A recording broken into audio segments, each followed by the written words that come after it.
10,000 लोकसंख्या. काय आहे तुमचं घर या जुने घर मातीचं घर आहे का कुठे आहे हा बांधलं आता बांधलंय. नाही नाही बांधलेलं नाही आजोबा मी फक्त चिऱ्याचे बांधकाम घेतोय असे जुने हा चिऱ्याचे फक्त घेतोय मी.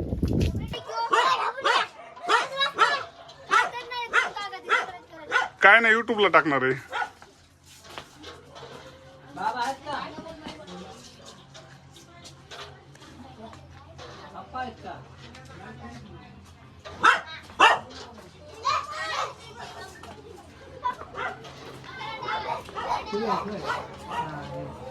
कोणीच नाही काय नाही राहू द्या नाही नाही राहू द्या काय नाही असं साधंच आहे सगळं आतून